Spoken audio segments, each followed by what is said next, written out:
नमस्कार, मैं डॉक्टर रजनीश कुमार आप सभी का एक बार फिर से हार्दिक स्वागत करता हूं। आज के वीडियो लेक्चर में हम बात करेंगे नाटक विधा के अंतर्गत जयशंकर प्रसाद के प्रमुख नाटकों के ऊपर। इस वीडियो लेक्चर में न सिर्फ हम केवल जयशंकर प्रसाद के नाटकों के ऊपर चर्चा करेंगे, बल्कि ये देखने का प्रयास करेंगे कि जयशंकर प्रसाद के पहले किस तरीके के नाटक लिखे जाते थे और उनके समय में किस तरीके के नाटक लिखे जाने लगे। जबकि हम जयशंकर प्रसाद को एक महत्वपूर्ण कवि के तौर पर भी जानते हैं और साथ में जब भी हिंदी नाटक का इतिहास लिखा जाएगा तो जयशंकर प्रसाद को छोड़कर हम आगे नहीं जा सकते। तो नाटककार के तौर पर जयशंकर प्रसाद की अहम भूमिका रही है और जिस कालखंड से ये जुड़े हुए थे छायावाद, उसका भी हिंदी साहित्य में काफी महत्वपूर्ण रोल रहा है। यूं कहें कि छायावाद आधुनिक हिंदी साहित्य के इतिहास का स्वर्ण युग भी कहा जाता है। अब आपके दिमाग में ये बात तुरंत आ गई होगी कि आधुनिक हिंदी साहित्य का स्वर्ण युग छायावाद है, तो विशुद्ध तरीके से स्वर्ण युग किस कालखंड को कहा जाता रहा है। जाहिर सी बात है कि भक्ति काल को आपने याद किया होगा और किसने कहा था, ये सारी चीजें आपके मन में आ गई होंगी। तो छायावाद को लेकर तमाम आरोप प्रत्यारोप लगते रहे हैं। उसी दौर में जयशंकर प्रसाद ने अपने नाटकों के माध्यम से, जहां एक तरफ नाटक विधा में एक टर्निंग पॉइंट्स के रूप में उभर कर सामने आते हैं, वहीं आगे के नाटककारों के लिए एक नया रास्ता भी बनाते हैं। तो इन्हीं सभी चीजों पर हम बात करेंगे और हमें भूलना नहीं चाहिए कि हम किसी न किसी परीक्षा को ध्यान में रखते हुए चर्चा करते हैं। तो कहाँ से सवाल बनते हैं उनको भी हम ध्यान में रखते हुए आगे बढ़ेंगे। तो चलते हैं, सीधे हम बात करते हैं जयशंकर प्रसाद के युग के बारे में और उनके नाटक के बारे में। छायावादी गद्य साहित्य के अध्ययन अनुशीलन के पूर्व इस युग की राजनीतिक, सामाजिक और साहित्यिक पृष्ठभूमि का संक्षिप्त सर्वेक्षण आवश्यक है, क्योंकि युग विशेष का साहित्य जहां पूर्ववर्ती साहित्य से जुड़ा होता है, वहीं समसामयिक वातावरण और रचना प्रवृत्ति का भी उस पर पर्याप्त प्रभाव पड़ता है। तो आप देख रहे हैं कि जो जिस पहले पॉइंट पर हमने चर्चा की कि जब छायावाद की शुरुआत होती है, तुरंत आपके मन में आ जाना चाहिए 1918 से लेकर 1936। तो छायावाद मूल रूप से हम इसको काव्य की दृष्टिकोण से देखते हैं, लेकिन गद्य साहित्य में अगर देखा जाए, जिसका हम अध्ययन जब करते हैं, तो इसके पूर्ववर्ती जो भी राजनीतिक, सामाजिक और साहित्यिक पृष्ठभूमि रही है उसको देखना पड़ेगा। और हमें ये नहीं भूलना पड़ेगा कि युग विशेष का साहित्य अपने समसामयिक वातावरण और रचना प्रवृत्तियों से प्रभावित होता है। राजनीतिक दृष्टि से देखा जाए, मैंने शुरू में ही कहा कि छायावाद पर आरोप प्रत्यारोप लगाया जाता है। खासतौर से एक आरोप लगाया जाता है कि ये पलायनवादी काव्य था या फिर पलायनवादी युग था। जितने भी इसमें कवि शामिल रहे हैं, उनका संबंध स्वाधीनता आंदोलन इत्यादि से नहीं था, बल्कि वो अपने निजी अनुभूतियों को कविता के माध्यम से प्रस्तुत कर रहे थे। तो दूसरी तरीके से हम देखेंगे यहाँ पर कि जब छायावाद चल रहा था और जयशंकर प्रसाद नाटककार के रूप में उभर रहे थे, तो उस समय की स्थिति क्या थी। राजनीतिक दृष्टि से इस युग में महात्मा गांधी का नेतृत्व जनता को सत्य, अहिंसा और असहयोग के माध्यम से स्वतंत्रता प्राप्ति के लिए निरंतर प्रेरणा एवं शक्ति प्रदान कर रहा था। तो आप देख रहे हैं यहाँ पर कि जयशंकर प्रसाद जिस युग में थे, उस युग में महात्मा गांधी के नेतृत्व में तमाम आंदोलन हो रहे थे और स्वतंत्रता प्राप्ति के लिए गांधी जी के नेतृत्व में लोग प्रेरणा पा रहे थे और शक्ति के माध्यम से आगे बढ़ रहे थे। 1919 ईस्वी के प्रथम असहयोग आंदोलन की असफलता, जलियांवाला कांड, भगत सिंह को फांसी दी गई जैसी घटनाओं से जनता का मनोबल कम नहीं हुआ था। साइमन कमीशन के बहिष्कार तथा नमक कानून भंग सदृश जन आंदोलनों से इस तथ्य की पुष्टि होती है। तो आप देख रहे हैं कि जो 1918 से लेकर 1936 का दौर है, वो एक तरीके से देखा जाए तो महात्मा गांधी के चरम उत्कर्ष का दौर है, क्योंकि इनके राजनीतिक आंदोलनों की शुरुआत 1917 ईस्वी से धीरे धीरे होनी शुरू हो जाती है और 1936, और देखेंगे कि इसका जो चरम है 1942। लेकिन जो जयशंकर प्रसाद का समय है वो आखिरी 1936 ईस्वी है, 1937 में इनका निधन हो जाता है। तो जयशंकर प्रसाद के नाटकों पर, उनके साहित्य पर किस तरीके से तत्कालीन सामाजिक राजनीतिक परिस्थितियों का प्रभाव दिखाई पड़ता है, उसकी पृष्ठभूमि के तौर पर हम यहाँ चर्चा कर रहे हैं। उस समय के इतिहास को भी आपको अपने मन मस्तिष्क में, दिमाग में रख के चलना पड़ेगा, क्योंकि पहले ही बता दिया गया कि कोई भी साहित्य अगर लिखा जाता है तो उसके ऊपर समसामयिक परिस्थितियों का भरपूर प्रभाव दिखाई पड़ता है। तो ये सब घटनाएं थी। महात्मा गांधी का नेतृत्व करना, असहयोग आंदोलन, जलियांवाला बाग। जब मैं ये सारी घटनाओं का जिक्र कर रहा हूं तो उम्मीद कर रहा हूं कि हिंदी पढ़ने वाले विद्यार्थी भी स्वाधीनता आंदोलन से संबंधित महत्वपूर्ण तिथियों को जरूर अपने दिमाग में रख रहे होंगे, क्योंकि ये सभी तिथियां उस साहित्य को प्रभावित करने वाली रही हैं। साथ में हम देखें तो पश्चिमी सभ्यता तथा संस्कृति के प्रभाव स्वरूप इस युग के सामाजिक जीवन में भी परिवर्तन आ गया था। उस समय कई क्रांतियां भी हुई थी। आप देखेंगे रूस की क्रांति। युवा मन परंपरागत रीति रिवाजों को तोड़कर पश्चिमी राष्ट्रों के स्वतंत्र नागरिकों के समान जीवन यापन के लिए लालायित था। सामाजिक राजनीतिक परिवर्तनों की जैसी स्पष्ट छाप छायावाद युग के गद्य साहित्य में लक्षित होती है, वैसी काव्य साहित्य में नहीं होती है। आप देखेंगे कि छायावादी काव्य हमेशा रहस्य का पुट लेकर चलता है, लेकिन गद्य जो है उसमें आप देखेंगे कि कुछ कुछ यथार्थ दिखाई पड़ता है। इसके लिए सबसे बेहतरीन अगर कोई उदाहरण है तो वह है महादेवी वर्मा। महादेवी वर्मा की जब कविताओं को आप पढ़ेंगे तो उसमें आपको रहस्यवाद दिखाई पड़ेगा, लेकिन वही इनके गद्य को पढ़ेंगे तो लगेगा कि यहाँ तो पूरा यथार्थवाद, या फिर उसमें स्त्री विमर्श को भी आप ढूंढ सकते हैं। तो काव्य में थोड़ा सा पर्दा डालकर कवि कविताएं कर रहे थे, लेकिन छायावादी युग गद्य जो है उसमें कुछ ज्यादा खुलापन था, यानी यथार्थ के नजदीक थे। वस्तुतः आचार्य महावीर प्रसाद द्विवेदी की प्रेरणा से हिंदी गद्य का व्याकरण सम्मत परिमार्जित रूप प्राय स्थिर हो चुका था। फलस्वरूप समकालीन परिवेश के संदर्भ में विभिन्न गद्य विधाओं का यथार्थोन्मुख विकास परिष्कार स्वाभाविक था। इसलिए छायावाद युग का गद्य साहित्य पूर्ववर्ती युगों की तुलना में अधिक विकासशील और समृद्ध है। आप देखेंगे कि हिंदी में गद्य लिखने की शुरुआत विधिवत तौर से भारतेंद्र युग से मानी जा सकती है, और उसमें उन्होंने नाटक लिखने का प्रयास किया। लेकिन उस समय खड़ी बोली गद्य का स्वरूप अभी विकसित हो रहा था। लेकिन जब महावीर प्रसाद द्विवेदी, जिनके नाम पर द्विवेदी युग पड़ा, और इस काल को भी हम सुधार काल के नाम से जानते हैं, और महावीर प्रसाद द्विवेदी का जब भी नाम आएगा तो आपके मन में सरस्वती पत्रिका का पूरा इतिहास आ जाना चाहिए कि कब इन्होंने इसका संपादन किया, कब तक किया, ठीक है। और महावीर प्रसाद द्विवेदी का मुख्य उद्देश्य क्या था? मुख्य उद्देश्य था हिंदी गद्य का व्याकरण सम्मत परिमार्जन करना, और उसका प्रभाव छायावादी कवियों पर स्पष्ट रूप से दिखाई पड़ता है, खासतौर से गद्य पर। इसीलिए यहाँ पर यह बात कही गई कि छायावादी जो कवि हैं जब वो गद्य लिखते हैं तो अपने पूर्ववर्ती युगों से काफी विकसित और समृद्ध तरीके के गद्य का प्रयोग करते हैं, जिसमें कि हमको इस लेक्चर के माध्यम से नाटक विधा को ध्यान में रखना है।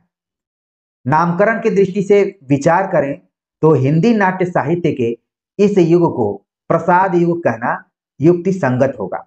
यहाँ पर बात कही जा रही है कि अगर हम नाटक के दृष्टिकोण से देखें तो इस युग को, यानी 1918 से लेकर 1936 के युग को हम प्रसाद युग कह सकते हैं, अगर नाटक के दृष्टिकोण से देखें तब। वैसे तो कविता के दृष्टिकोण से ये कौन सा काल है, तुरंत आपके मन में आ गया होगा, हमने यहाँ पर लिख भी दिया है। तो इसी तरीके से कोरिलेट करके आपको चलना है, समानांतर आपको कोरिलेट करके चलना, कि जब हम कविता पढ़ेंगे तो यही युग क्या रहा है, छायावाद। जब हम नाटक पढ़ेंगे तो यही युग प्रसाद युग रहा है। जब हम कहानी पढ़ेंगे तो यही युग आपको देखेंगे कि कहानी हो चाहे उपन्यास हो, प्रेमचंद युग कहा जाएगा। आप देख रहे हैं कि एक ही समय कालखंड में तीन तीन तरीके की प्रवृत्तियां चल रही, जहां कविताओं में एक से एक कवि सब उभर कर सामने आते हैं, वहीं दूसरी तरफ नाटक और कथा साहित्य में भी जबरदस्त तरीके की उछाल दिखाई पड़ती है। और ये कारण है गद्य साहित्य का अच्छे तरीके से विकसित हो जाना। प्रिय विद्यार्थियों, मैं चाहता तो फुल स्क्रीन में आके आप सभी को बहुत लंबी चौड़ी बातें कहकर चला जाता, लेकिन आप सभी की प्रतियोगी परीक्षाओं को ध्यान में रखते हुए मैं चाहता हूं कि जो चीजें मैं बोल रहा हूं वो तथ्यात्मक रूप में आपके सामने दिखाई जाए, प्रस्तुत की जाए, जिससे कि आपका इस चैनल के प्रति विश्वास बढ़ता जाए। उम्मीद है कि आप सभी कॉपी पेन लेकर बैठे होंगे और जहां भी आपको लग रहा होगा कि हमें नोट करना चाहिए, वहां पर आप नोट कर रहे होंगे। और बाकी मेरी कोशिश है कि आपका मानसिक विस्तार भी हो।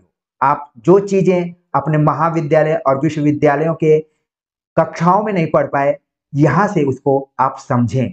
आप तमाम किताबें बैठ के रटने का प्रयास करते होंगे, लेकिन मैंने आपको समानांतर तरीके से, जहां एक ही कालखंड को 1918 से लेकर 1936 को देखें तो कविता के तौर पर इसको हम छायावाद के रूप में देख सकते हैं, नाटक के तौर पर इसको हम प्रसाद युग के तौर पर देख सकते हैं, और कथा साहित्य यानी कहानी और उपन्यास के तौर पर हम इसको प्रेमचंद के रूप में देख सकते हैं।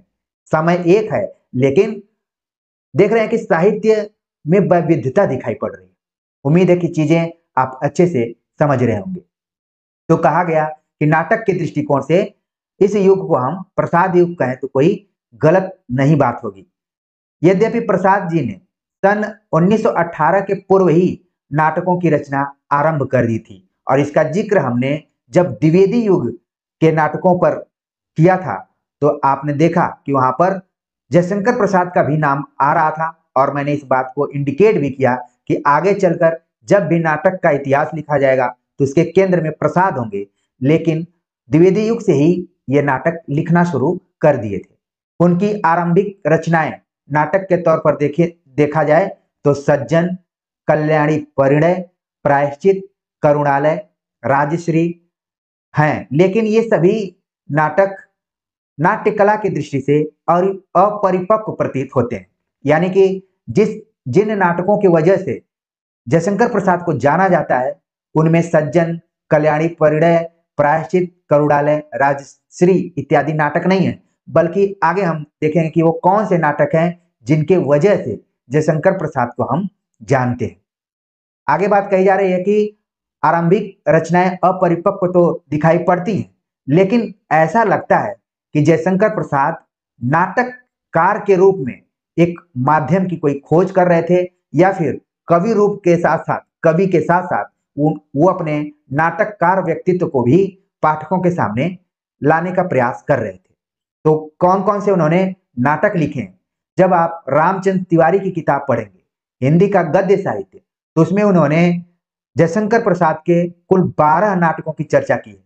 लेकिन जब आप नगेंद्र का हिंदी साहित्य का इतिहास पढ़ेंगे तो इसमें इनके 9 नाटकों का जिक्र किया गया है। ये आप देख रहे हैं कि फैक्चुअली तरीके से यहाँ पर अलग अलग किताबों में अलग अलग तथ्य दिए गए हैं। तो अभी मोटे तौर पर आपको अपने दिमाग में रखना है कि रामचंद्र तिवारी ने अपनी पुस्तक में 12 नाटकों की चर्चा की है, और नगेंद्र ने अपनी पुस्तक में 9 नाटकों का उल्लेख किए हैं।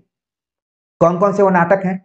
विशाख दत्त 1921 में लिखा गया, अजात शत्रु 1922 में, कामना पहले ये 1923 में प्रकाशित हुआ, लेकिन बाद में भी इसका प्रकाशन हुआ 1927 में, जनमेजय का नाग यज्ञ 1926 में, स्कंदगुप्त 1928 में, एक घूंट 1930 में, चंद्रगुप्त 1931, ध्रुव स्वामिनी 1933। तो आप देख रहे हैं कि परीक्षाओं में ज्यादातर अजातशत्रु से सवाल पूछ लिए जाते हैं, स्कंदगुप्त से सवाल आते हैं, चंद्रगुप्त से और ध्रुव स्वामिनी से। कभी कभी जो भी एग्जामिनर यानी एक्सपर्ट्स जिसको मैं बार बार कहता हूं, अगर उनका मन घूमता है तो वो अन्य नाटकों से भी सवाल पूछ लेते हैं। लेकिन मुख्य तौर पर चाहे आप प्रकाशन वर्ष के दृष्टिकोण से देखें, चाहे क्रम के दृष्टिकोण से देखें, अजातशत्रु, स्कंदगुप्त, चंद्रगुप्त और ध्रुव स्वामिनी से प्रश्न प्रायः पूछे जाते रहे। तो इनके प्रकाशन वर्षों को आप ध्यान में रखिए। आगे बात करते हैं कि इनके माध्यम से, जितने भी नाटकों की चर्चा हमने की, इनके माध्यम से प्रसाद जी ने हिंदी नाटक साहित्य को विशिष्ट स्तर और गरिमा प्रदान की। वस्तुतः हिंदी उपन्यास और कहानी के क्षेत्र में जो स्थान प्रेमचंद का है, नाटक के क्षेत्र में लगभग वही स्थान प्रसाद का है, जिसकी चर्चा मैं अभी ऊपर कर रहा था कि अगर हम कहानी और उपन्यास में प्रेमचंद को देखते हैं तो नाटक के क्षेत्र में वही स्थान प्रसाद का भी है। और आपको ध्यान रखना पड़ेगा कि प्रेमचंद और प्रसाद दोनों का जन्म स्थान एक ही है और दोनों समकालीन हैं और दोनों बहुत ही अच्छे दोस्त भी थे और मौका मिलने पर एक दूसरे की आलोचना भी करते थे। अभी आगे हम बताएंगे कि गड़े मुर्दे उखाड़ने का आरोप प्रेमचंद ने जयशंकर प्रसाद के ऊपर लगाया था, जिसकी चर्चा आप अपने ऑफलाइन कक्षाओं में यानी महाविद्यालयों विश्वविद्यालयों के प्राध्यापकों द्वारा जरूर कभी कभी सुने होंगे। यहाँ पर भी इस चीज को ध्यान में रखिए कि प्रेमचंद ने प्रसाद के ऐतिहासिक नाटकों को देखते हुए कहा कि आप गड़े मुर्दे उखाड़ते हैं। इसको लेकर हल्की फुल्की टकराहट भी हुई और आखिर में अब देखेंगे कई जगहों पे फोटो आता है कि प्रेमचंद मृत्युशैया पर हैं, जयशंकर प्रसाद जो है वो बैठे हुए हैं और शिवरानी देवी हैं, ठीक है। लेकिन शिवरानी देवी किसी को प्रेमचंद को मतलब हाथ लगाने नहीं दी, छूने तक नहीं दी। और लेकिन कई जगहों पर आता है कि जयशंकर प्रसाद उन साहित्यकारों में हैं जिन्होंने कि प्रेमचंद को कंधा दिया। तो दोनों तरीके की कहानी आती हैं, बस आपको इस कहानी को ध्यान में रखना है, बहुत ज्यादा इसके ऊपर तर्क वितर्क नहीं करना है, ठीक है। लेकिन आपको ध्यान में रखना है कि अगर हिंदी उपन्यास की बात करेंगे, कहानी की बात करेंगे तो प्रेमचंद का नाम आएगा और अगर नाटक की बात करेंगे तो प्रसाद का। हालांकि आपको ध्यान होगा कि प्रेमचंद ने भी नाटक लिखने के प्रयास किए हैं। इनके 3 नाटक आपने किताबों में पढ़े होंगे। मुझे पूरी उम्मीद है कि आप कहीं न कहीं प्रेमचंद के नाटकों के नाम सुने होंगे और आपके दिमाग में आ भी गया होगा। मैं स्पेस छोड़कर रख रहा हूं, ठीक है ना, आप ताकि आपका दिमाग भी वर्क करे। आगे बात करें तो हिंदी नाटक को साहित्यिक भूमिका प्रदान करने का प्रयास सर्वप्रथम भारतेंदु हरिश्चंद्र ने किया। उनके पूर्व साहित्यिक नाटकों का अभाव था। पारसी नाटक कंपनियों द्वारा अभिनीत नाटक असाहित्यिक और कुरुचिपूर्ण हुआ करते थे। इन सभी चीजों पर मैं भारतेंदु हरिश्चंद्र के नाटकों पर अध्ययन करते हुए बता दिया है कि पैरल पारसी नाटक कंपनियां भी नाटक प्रस्तुत करते थे। उनका उद्देश्य क्या था? बिजनेस था, व्यापार था, पैसा कमाना था। लेकिन भारतेंदु हरिश्चंद्र या फिर उनके युगीन जो नाटक थे वो उसमें अभिनय करने की भी, रंगमंच के दृष्टिकोण से भी नाटक लिखने का प्रयास किया जा रहा था। तो जयशंकर प्रसाद के नाटककार रूप को तभी आप समझ पाएंगे जब आप भारतेंदु हरिश्चंद्र युगीन नाटकों को अच्छे से समझ पाएंगे, तभी आप मूल्यांकन कर पाएंगे। तो भारतेंदु ने स्वयं नाटक लिखने और अपने साहित्यिक सहयोगियों को इस ओर प्रवृत्त करने के साथ ही अव्यावसायिक रंगमंच की नींव भी डाली। उनके द्वारा स्थापित की गई नाटक और रंगमंच की परंपरा को ही जयशंकर प्रसाद ने नया जीवन और नई दिशा प्रदान की। यानी कि जयशंकर प्रसाद भारतेंदु हरिश्चंद्र के प्रयासों को एक कदम और आगे बढ़ाने का प्रयास करते हैं, उसमें नया जीवन और नई दिशा देने का प्रयास करते हैं। प्रसाद की कठिनाई यह थी कि वे जिस प्रकार के नाटक लिखना चाहते थे उनके अनुरूप रंगमंच हिंदी में नहीं था। इसीलिए कहा जाता है कि जयशंकर प्रसाद के नाटक रंगमंच के दृष्टिकोण से नहीं लिखे गए थे, वो विशुद्ध तरीके से साहित्यिक नाटक थे। और सवाल भी पूछा जाता है कि जयशंकर प्रसाद के नाटक रंगमंच के अनुकूल थे या फिर प्रतिकूल थे। तो आप देखेंगे कि सवाल आएगा कि जयशंकर प्रसाद के जो नाटक हैं वो प्रतिकूल लिखे गए थे, रंगमंच को ध्यान में रखते हुए बिल्कुल नहीं लिखे गए थे। कारण ये था कि उस समय उनके अनुरूप कोई रंगमंच हिंदी में विकसित नहीं था। पारसी रंगमंच जरूर था, लेकिन वो क्यों फ्लॉप हो गया या फिर इस पर ध्यान नहीं गया? पारसी रंगमंच सस्ती जनरुचि का पोषक था, अतः प्रसाद के लिए उसे अपनाने का प्रश्न ही नहीं था। उधर हिंदी का शौकिया रंगमंच नितांत अविकसित था। फलतः प्रसाद ने साहित्यिक रंगमंच की स्वयं कल्पना की और इस मानसिक रंगमंच की पृष्ठभूमि में ही अपने नाटक लिखे। यदि रविंद्रनाथ ठाकुर की तरह वे भी व्यवहारिक और बहिर्मुखी रहे होते तो संभव था कि उनके हाथों हिंदी रंगमंच का वैसा ही निर्माण हो गया होता जैसा कि रविंद्रनाथ ठाकुर द्वारा बंगला रंगमंच का हुआ है। तो यहाँ पर तुलना की गई, क्योंकि अप्रत्यक्षता आप देखेंगे तो रविंद्रनाथ टैगोर का हिंदी साहित्य पर काफी प्रभाव रहा है, चाहे वो कविता के क्षेत्र में देखें चाहे रंगमंच की दृष्टिकोण से देखें। और रविंद्रनाथ ठाकुर का प्रभाव छायावादी कवि निराला पर तो बहुत दिखाई पड़ता है। तो यहाँ पर बात कही जा रही है कि प्रसाद ने रंगमंच के विकास को उतना ध्यान नहीं दिया, वो नाटक लिखते रहे। अगर वो थोड़ा बहुत प्रयास किए होते तो हिंदी में नाटक के साथ साथ रंगमंच का भी बेहतर विकास हो सकता था। प्रसाद जी अपने काल्पनिक रंगमंच को व्यवहारिक रूप नहीं दे सके हैं, जिसका परिणाम यह हुआ कि उनके नाटक अन्य सभी दृष्टियों से उत्कृष्ट होने पर भी अभिनय की दृष्टि से सफल न हो पाए। तो ये आप देखेंगे कि सवाल अब इसी तरीके से पूछे जाएंगे बदलते हुए पैटर्न में कि जयशंकर प्रसाद के नाटक हर मामले में सफल रहे, लेकिन अभिनय के दृष्टिकोण से उन्हें हम असफल मानते हैं। उन्होंने विवेच्य काल में मतलब अपने काल में 9 नाटकों की रचना की, जिनमें 7 ऐतिहासिक नाटक रहे, एक अन्यापदेशिक नाटक और एक एकांकी। तो इस तरीके से टोटल 9 संख्या हो जाती है। हमने ऊपर बताया हुआ है जहां पर 8 आपको दिखाई पड़ रहा है, लेकिन यहाँ पर आप ध्यान में रखिए कि 7 ऐतिहासिक नाटक लिखे, एक अन्यापदेशिक नाटक और एक एकांकी लिखी है। उनके ऐतिहासिक नाटक कौन कौन से हैं, एक नजर उन पे डालते हैं। पहला है विशाखदत्त, दूसरा अजातशत्रु, तीसरा जनमेजय का नागयज्ञ, चौथा राजश्री, पांचवा स्कंदगुप्त, छठा चंद्रगुप्त और सातवां ध्रुव स्वामिनी। सवाल पूछा जा सकता है कि प्रसाद के कौन कौन से ऐतिहासिक नाटक हैं और कौन ऐतिहासिक नाटक नहीं है। तो ज्यादातर नाटकों को आप देखेंगे 90% से ऊपर नाटक जो भी हैं जयशंकर प्रसाद के वो ऐतिहासिक नाटक हैं, और मैंने उन सभी के नाम बता दिए। और बाकी आप प्रकाशन वर्ष अपने दिमाग में रख लीजिए, ठीक है। राजश्री की रचना सर्वप्रथम सन 1915 में हुई थी। बाद में कुछ नए दृश्यों तथा नए पात्रों के समावेश द्वारा उन्होंने 1937 में इसे नाटकीय पूर्णता प्रदान की। यानी कि आप देखेंगे कि सही मायने में राजश्री उनके प्रारंभिक नाटकों में है, लेकिन बाद में इसमें थोड़ा सा मॉडिफिकेशन भी उन्होंने किया, कुछ नया समावेश भी किया और 1937 में इसे नाटकीय पूर्णता प्रदान की। और ये वही समय है जब जयशंकर प्रसाद इस दुनिया को छोड़कर भी चले जाते हैं। 1937 इनके जीवन का आखिरी वर्ष रहा है। मोटे तौर पर देखा जाए तो प्रसाद जी मुख्यतः ऐतिहासिक नाटककार के रूप में प्रतिष्ठित हैं। परतंत्र देश का लेखक यदि वर्तमान की क्षतिपूर्ति अपने गौरवमय अतीत में करता है तो इसमें आश्चर्य की कोई बात नहीं। रोमानी प्रकृति के लेखक के लिए तो यह अनिवार्य सा हो जाता है। आप देख रहे हैं कि मैं बार बार आपको कह रहा हूं कि जयशंकर प्रसाद जहां एक तरफ नाटककार हैं वहीं दूसरे तरफ कवि, तो उनका कविपन भी उनके नाटकों में कहीं न कहीं दिखाई पड़ता है।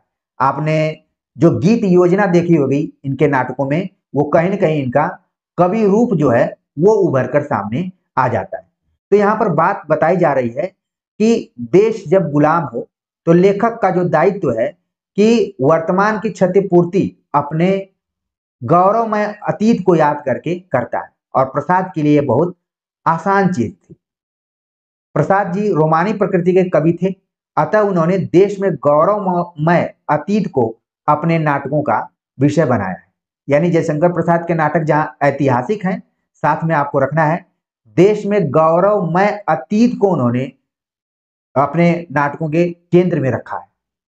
उनके नाटकों में पौराणिक युग जनमेजय का नागयज्ञ से लेकर हर्षवर्धन युग राजश्री तक के भारतीय इतिहास की गौरवमयी झांकी देखने को मिलती है। शायद ही हिंदी के किसी अन्य लेखक ने भारतीय संस्कृति, समृद्धि, शक्ति और औदात्य का ऐसा भास्वर चित्र प्रस्तुत किया हो जैसा कि जयशंकर प्रसाद ने किया है। इन नाटकों में जो चरित्र उभरे हैं वे शील, शक्ति और औदात्य के प्राणवत विग्रह हैं। इतिहास के प्रसिद्ध पात्रों में नया जीवन भर दिया गया है। गौतम बुद्ध, चाणक्य, चंद्रगुप्त, स्कंदगुप्त, राजश्री, ध्रुव स्वामिनी आदि ऐतिहासिक पात्र हैं। इन पात्रों का नाम ध्यान में रखिए। अभी तो नाटक के नाम के अनुसार ही पात्रों का नाम यहाँ पर दिया गया है, पर प्रसाद के नाटकों में इनका जो रूप उभरा है वह इतिहास की उपलब्धि नहीं हो सकता है, क्योंकि कुछ इसमें कल्पना का भी, इसीलिए सवाल कई बार पूछा जाता है इतिहास और कल्पना। कुछ चीजें तो ऐतिहासिक होती हैं, लेकिन इतिहास और कल्पना में हमेशा इसको लेकर डिबेट का विषय रहा है कि कितनी ऐतिहासिक चेतना है और कितनी काल्पनिक चेतना है। जैसे आप पृथ्वीराज रासो के बारे में पढ़ेंगे या फिर पद्मावत के बारे में पढ़ेंगे तो वहां पर भी इस तरीके की बात उभर कर सामने आती है। इसके अतिरिक्त प्रसाद जी ने इतने विविध प्रकार के पात्रों की सृष्टि की है कि उनके माध्यम से पूरा युग ही सजीव होकर सामने उपस्थित हो गया है। पर यह समझना भूल होगी कि उन्होंने केवल भारतीय संस्कृति के गौरवगान के लिए नाटकों की रचना की थी। वस्तुतः उन्होंने इतिहास की प्राचीन घटनाओं के माध्यम से व्यंग्य रूप में वर्तमान की समस्याओं का चित्रण और समाधान प्रस्तुत किया है। देखने में ऐसा लगता है कि जयशंकर प्रसाद के नाटक ऐतिहासिक नाटक हैं, भारतीय संस्कृति गौरव को बतलाने वाले हैं, अतीत को याद दिलाने वाले हैं, तो ये भूल होगी। बल्कि आपको ये ध्यान में रखना पड़ेगा कि इतिहास की आड़ में वर्तमान की समस्याओं को देखने और उसके समाधान को प्रस्तुत करने का प्रयास प्रसाद जी ने किया है। कारण यह है कि उस समय हमारा देश गुलाम था, और जैसा कि आप जानते हैं कि उस समय कई ऐसी देशभक्ति परक रचनाएं थी जिनको कि अंग्रेजी सरकार द्वारा प्रतिबंधित कर दिया गया था। इसमें भी बहुत सारा शोध कार्य हुआ है और विद्यार्थी पूछते रहते हैं कि सर हमें कोई टॉपिक बताइए, तो ये भी एक टॉपिक हो सकता है प्रतिबंधित साहित्यों को लेकर। तो जयशंकर प्रसाद ने एक बहुत अच्छी तरीके से एक आइडिया निकाला कि उन्होंने प्राचीन गौरव संस्कृति को याद किया और वर्तमान की समस्याओं का चित्रण करने का प्रयास किया, समाधान करने का प्रयास किया। इसीलिए इनके नाटकों को पढ़ने के बाद लोगों ने कहा इतिहास अपने को दोहराता है। इस उक्ति का बड़ा सुंदर उपयोग उन्होंने अपने नाटकों में किया है। यह तो प्रायः उनके सभी नाटकों में युगीन समस्याओं का समावेश हुआ है, पर ध्रुव स्वामी तो ऐतिहासिक नाटक होकर भी समस्या नाटक बन गया है। और जैसे ही मैंने यहाँ पर समस्या नाटक का नाम लिया, आपके मन में जयशंकर प्रसाद यानी प्रसाद के समकालीन या फिर परवर्ती नाटककारों में एक नाटककार का नाम है लक्ष्मी नारायण मिश्र।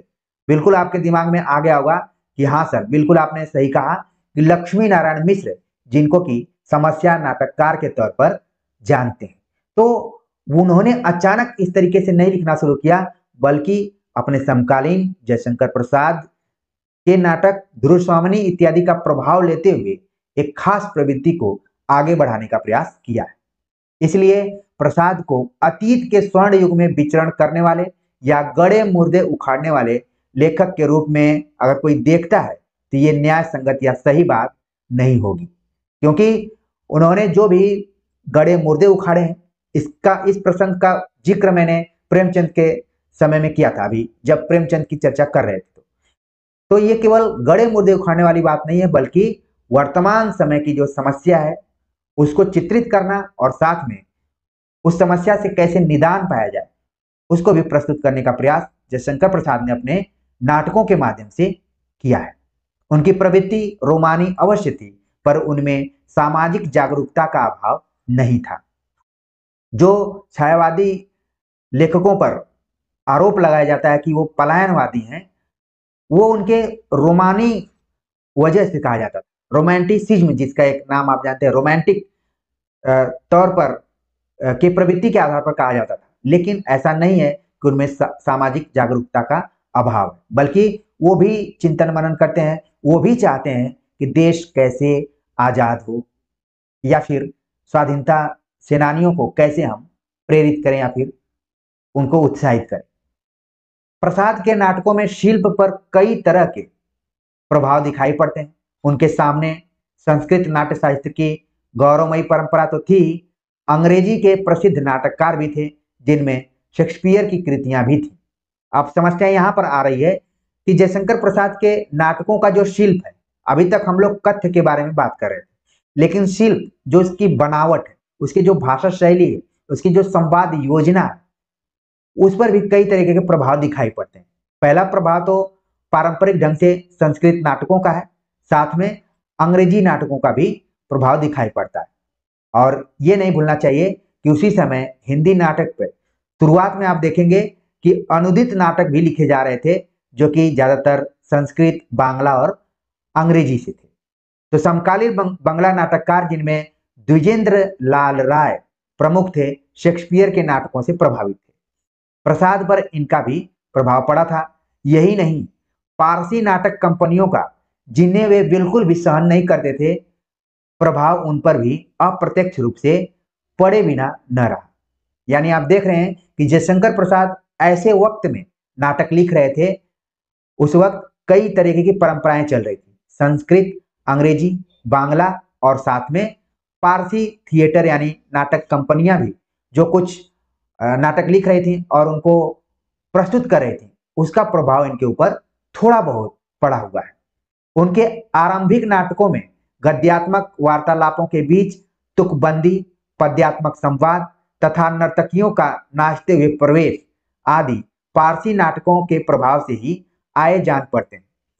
तो जब हम यूजीसी नेट के इकाई में हिंदी नाटक जो लगा हुआ है, उस समय जब नाटक पर मैं बातचीत करूंगा जयशंकर प्रसाद के, तो यहाँ पर आपको ध्यान में रखना है कि नर्तकियों का नाचते हुए प्रवेश कहीं पर आया हुआ है, या फिर तुकबंदी का प्रयास, या फिर पद्यात्मक संवाद, या फिर जो गीत योजना है, वो कहीं न कहीं जयशंकर प्रसाद ने अपने समय में लिखे जा रहे नाटकों से प्रभावित होकर लिया है। वस्तु योजना, नायक परिकल्पना तथा रस सृष्टि में जहां वे संस्कृत नाटकों के निकट प्रतीत होते हैं, वहां कथा वस्तु में संघर्ष का समायोजन, अंकों का दृश्यों में विभाजन, वस्तु संगठन एवं पात्रों की सृष्टि में संस्कृत काव्यशास्त्र की रूढ़ियों की अवहेलना उन्हें अंग्रेजी, विशेषकर शेक्सपियर के नाटकों के निकट ले जाती है। तो देखिए, कई विद्यार्थी हमसे बार बार पूछते हैं कि सर मैं रिसर्च करना चाहता हूं, मुझे टॉपिक बताइए। तो जो विद्यार्थी मेरे पूरे वीडियो लेक्चर को ज्ञानपरक दृष्टिकोण से देख रहे हैं, अभी तक इससे जुड़े हुए हैं, तो यहाँ पर उनको एक संकेत जरूर मिलना चाहिए कि जयशंकर प्रसाद के नाटकों की तुलना संस्कृत के कुछ नाटककारों से कर लें या फिर अंग्रेजी के कुछ नाटककारों से कर लें, तो एक अच्छा टॉपिक बन सकता है। लिखा गया कि लगता है बाद में उन्होंने इब्सन और बर्नार्ड शॉ से भी प्रभाव ग्रहण किया था। ध्रुव स्वामिनी में इस प्रभाव की कुछ झलक देखी जा सकती है। केवल शेक्सपियर से नहीं प्रभावित रहे, बल्कि इब्सन और बर्नार्ड शॉ से भी ये प्रभावित रहे। और उदाहरण के रूप में जिस नाटक का नाम लिया जा रहा है वो है ध्रुव स्वामी, जो कि ऐतिहासिक होते हुए भी समस्या प्रधान नाटक है। कलात्मक उत्कर्ष की दृष्टि से प्रसाद के प्रमुख नाटक 3 हैं। अगर हम देखें कलात्मक उत्कर्ष के दृष्टिकोण से, जो नाटक जयशंकर प्रसाद को जयशंकर प्रसाद नाटककार के रूप में प्रस्तुत करते हैं, उनमें पहला नाटक है स्कंदगुप्त। आपके मन में तुरंत प्रकाशन वर्ष आ गया होगा। दूसरा नाटक है चंद्रगुप्त और ध्रुव स्वामी। ये 3 नाटक आपको ध्यान में रखने हैं विशेष तौर पर। स्कंदगुप्त में समृद्ध और ऐश्वर्य के शिखर पर आसीन गुप्त साम्राज्य की उस स्थिति का चित्रण हुआ है जहां आंतरिक कलह, पारिवारिक संघर्ष और विदेशी आक्रमणों के फलस्वरूप उसके भावी क्षय के लक्षण प्रकट होने लगे थे। यानी स्कंदगुप्त जो 1928 में लिखा गया, और ये ऐसा नाटक है जो कि हर महाविद्यालय और विश्वविद्यालय के पाठ्यक्रम में लगा रहता है, पढ़ना ही पड़ता है। नहीं लगा रहता है तो भी हमें इसे सेल्फ स्टडी के माध्यम से पढ़ लेना चाहिए। इस नाटक में क्या है, समृद्धि और ऐश्वर्य के शिखर पर पहुंचा हुआ गुप्त साम्राज्य की स्थिति का चित्रण किया गया है। उसमें क्या है, आंतरिक कलह, पारिवारिक संघर्ष और साथ में विदेशी आक्रमण भी दिखाई पड़ता है, और जिससे लगता है कि गुप्त साम्राज्य क्या है, जल्दी ही इसका पतन होने वाला है। विषय और रचना शिल्प दोनों ही दृष्टियों से यह प्रसाद का सर्वश्रेष्ठ नाटक माना जाता है। यानी जो स्कंदगुप्त विषय वस्तु और रचना शिल्प दोनों के दृष्टिकोण से बहुत ही महत्वपूर्ण नाटक है ये। भारतीय और पाश्चात्य नाटक पद्धतियों का इतना सुंदर समन्वय उनके अन्य किसी नाटक में नहीं मिलता है। ये जो भी बातें कही जा रही हैं वो सब स्कंदगुप्त के बारे में कही जा रही है। स्कंदगुप्त और देवसेना के चरित्र पाठकों पर अपनी अमिट छाप छोड़ जाते हैं। यानी देवसेना को आपको ध्यान में रखना है कि स्कंदगुप्त नाटक की पात्र है, स्त्री पात्र। अब बात करते हैं हम चंद्रगुप्त। चंद्रगुप्त की सबसे बड़ी विशेषता यह है कि इसमें विदेशियों से भारत के संघर्ष और उस संघर्ष में अंततः भारत की विजय की थीम उठाई गई। आपने स्कंदगुप्त में भी देखा संघर्ष है। चंद्रगुप्त जो उसके लगभग 3 वर्ष बाद लिखा गया है, इस तरीके से भी आप याद कर सकते हैं कि स्कंदगुप्त के 3 वर्ष बाद चंद्रगुप्त। कई चैनल्स को देखेंगे कि जो लोग ट्रिक बताते हैं, ट्रिक सही है कुछ देर के लिए, लेकिन जब आप रचनाओं को जोड़कर देखेंगे, हर रचना एक दूसरे की विकास आपको प्रतीत होगी। स्कंदगुप्त का विकास आपको चंद्रगुप्त दिखाई देगा, चंद्रगुप्त का विकास आपको ध्रुव स्वामिनी दिखाई देगा। तो इस तरीके से भी आपको देखना चाहिए। चंद्रगुप्त की सबसे बड़ी विशेषता क्या है कि इसमें विदेशियों से भारत के संघर्ष और उस संघर्ष में भारत को विजयी दिखाया गया है। प्रसाद के मन में भारत की पराधीनता को लेकर गहरी व्यथा थी। ऐसा नहीं है कि जयशंकर प्रसाद पलायनवादी युग के थे, बल्कि उन्हें भी पराधीनता बार बार सता रही थी, दुख पहुंचा रही थी। ऐसा लगता है जैसे उन्होंने इस ऐतिहासिक प्रसंग के माध्यम से अपनी इच्छित विश्वास को वाणी दी। इच्छित विश्वास की जब बात आती है तो आपको मुक्तिबोध की खास प्रवृत्ति फैंटेसी, फैंटेसी को कहा ही जाता है कि जो मन में इच्छा रहती है और वो पूरा नहीं होती है तो फैंटेसी का रूप धारण कर लेती है। तो कहीं ना कहीं आप देखिए कि चंद्रगुप्त नाटक जो है वो जयशंकर प्रसाद की फैंटेसी के रूप में है।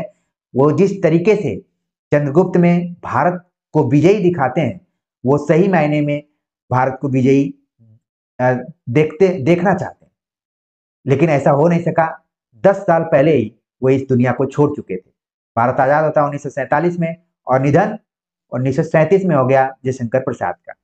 तो कुल मिलाकर देखें तो चंद्रगुप्त की कथा वस्तु स्कंदगुप्त से भी उदात्त है।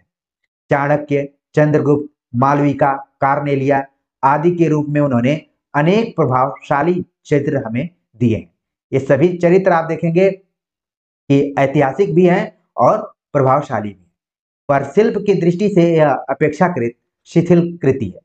जहां आप देखेंगे, अगर हम स्कंदगुप्त की पुस्तक की चर्चा करें तो देखने में वो पतली आपको दिखाई पड़ेगी, लेकिन चंद्रगुप्त थोड़ा सा उसे मोटा है और उसकी जो भाषा शैली भी है थोड़ी आपको कठिन सी प्रतीत होगी। शिल्प की दृष्टि से चंद्रगुप्त जो है स्कंदगुप्त की अपेक्षाकृत कमजोर कृति के रूप में देखा जा सकता है। इसकी कथा में वह संगठन, संतुलन और एक तम्यता नहीं है जो स्कंदगुप्त में। अंकों और दृश्यों का विभाजन भी असंगत है। नाटकीय अनुवितियों की अवहेलना चंद्रगुप्त में सीमा अतिक्रमण कर गई है, यानी सीमा पार कर गई है। फिर भी चंद्रगुप्त हिंदी की एक श्रेष्ठ नाटक कृति है।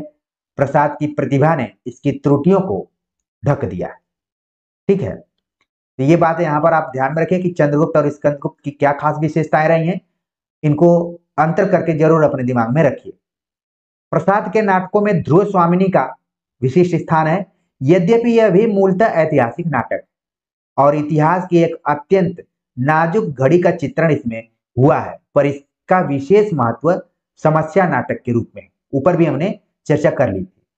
अब ध्रुव स्वामिनी में क्या है, इसमें तलाक और पुनर्विवाह की समस्या को बड़े कौशल से उठाया गया, जहां आप देखते हैं कि प्रेमचंद ने अपनी कहानियों और उपन्यासों के माध्यम से तलाक और पुनर्विवाह की समस्या को उठाया करते थे, वहीं जयशंकर प्रसाद ने अपने ध्रुव स्वामिनी नाटक में इस विषय को उठाया हुआ है। ये बड़ी बात है, अपने समय और समाज को भी ये जोड़कर चल रहे थे, ऐसा नहीं है कि बिल्कुल छोड़कर चल रहे थे। प्रसाद के समय तक यूरोप में समस्या नाटकों का प्रचलन काफी हो गया था और प्रसाद जी उनसे प्रभावित हुए हों तो कोई आश्चर्य की बात नहीं है। इस समय तक लक्ष्मी नारायण मिश्र के समस्या नाटक भी प्रकाश में आने लगे थे और ध्रुव स्वामिनी से पता चलता है कि प्रसाद कितने युग धर्मी थे। तो जब भी समस्या नाटक की बात आएगी तो आपके मन में लक्ष्मी नारायण मिश्र का नाम जरूर आना चाहिए। लक्ष्मी नारायण मिश्र का एक भाई लक्ष्मी नारायण लाल भी, मैं यूं ही कह रहा हूं क्योंकि कंफ्यूजन सा होने लगता है लक्ष्मी नारायण मिश्र और लक्ष्मी नारायण लाल के नाटकों में। जबकि आप देख रहे हैं कि लक्ष्मी नारायण मिश्र का जिक्र हम प्रसाद के समय में कर रहे हैं।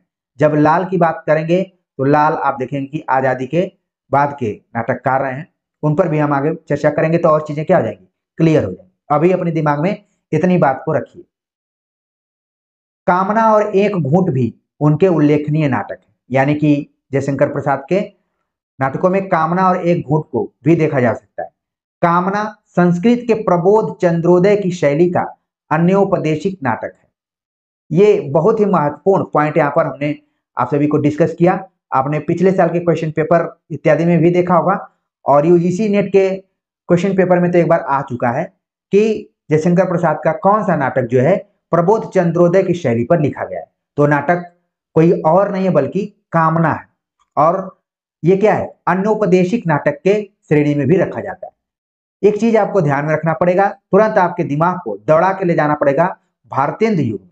और भारतेंदु हरिश्चंद्र ने भी प्रबोध चंद्रोदय के ध्यान में रखते हुए एक नाटक लिखा था।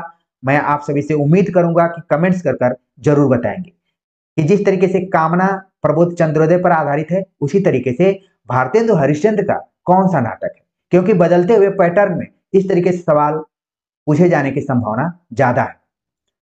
अब कामना क्या है कि इसमें विभिन्न मनोविकारों को प्रतीक रूप में रंगमंच पर उपस्थित किया गया। कामना देखेंगे आप खुद एक क्या है, मनोविकार।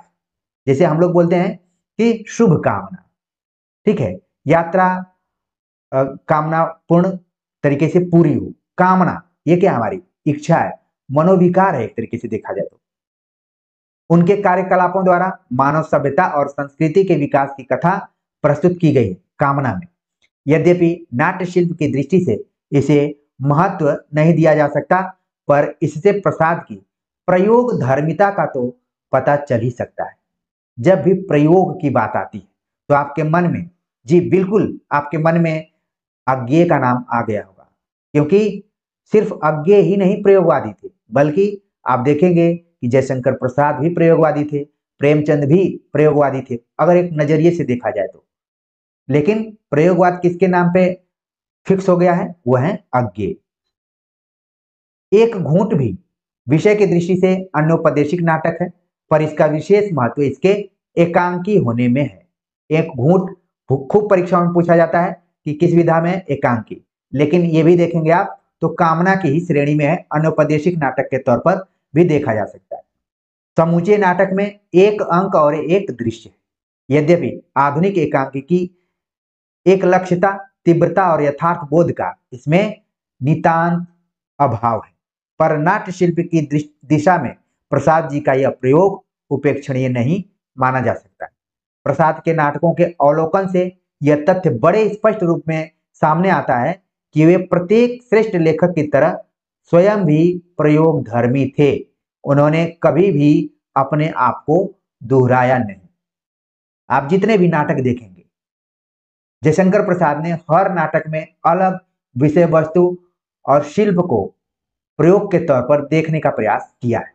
उन्होंने अपने आप को कभी नहीं दोहराया है। इसीलिए जयशंकर प्रसाद को नाटक विधा में सफलता भी मिली और नाटक के इतिहास में एक प्रमुख नाटककार के तौर पर ये जाने जाते हैं और सवाल भी परीक्षाओं में पूछे जाते हैं। उनके आरंभिक नाटक जिनका लेखन काल 1910 से 1915 ईस्वी है, उनकी प्रयोग धर्मिता के प्रमाण है। प्रसाद को जब इन नाटकों से संतोष नहीं हुआ तो उन्होंने अपने परवर्ती नाटकों में विषय और शिल्प दोनों क्षेत्रों में निरंतर प्रयोग किए। प्रसाद को रंगमंच नहीं मिला, इस कारण उनके शिल्प विषयक प्रयोग अंत तक पूर्णतः व्यवहारिक नहीं बन सके। फिर भी उन्होंने हिंदी नाटक को उत्कर्ष स्थान प्रदान किया या फिर और रंगमंच को चुनौती दी। संभव है कि हिंदी का भावी रंगमंच प्रसाद के नाटकों को सफल और प्रभावशाली मंच देने में समर्थ हो सके और रंगमंच यानी नाटक कि ज़्यादातर पढ़ाई कहाँ होती है, एनएसडी में होती है, जो कि नई दिल्ली में है। आप कमेंट्स कर बताएंगे कि इसकी स्थापना कब हुई थी। तो आज के वीडियो लेक्चर में हमने 2 सवाल पूछे हुए, एक तो एनएसडी का पूछ लिया और दूसरा सवाल पूछा कि भारतेंदु हरिश्चंद्र ने प्रबोध चंद्रोदय के आधार पर कौन सा नाटक लिखा है।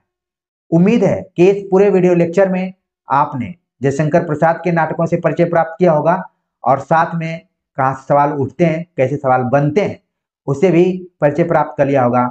और सबसे बड़ा परिचय आपका रहा कि जयशंकर प्रसाद के युग से आप परिचित हो गए कि उनका युग भी बहुत वैविध्यमयी तरीके का था। अलग अलग तरीके की रचनाएं लिखी जा रही थी, कविता, उपन्यास, कहानी, नाटक, ठीक है, एकांकी, सभी विधाओं में चीजें चल रही थी। उसमें जयशंकर प्रसाद जो कि कवि होते हुए नाटक में भी महारत हासिल किए और किस तरीके से किए, पूरी चीजें आप समझ गए होंगे। तो कमेंट्स कर जरूर बताइएगा, इसका मुझे इंतजार रहेगा। मिलते हैं एक नए टॉपिक के साथ, तब तक के लिए नमस्कार।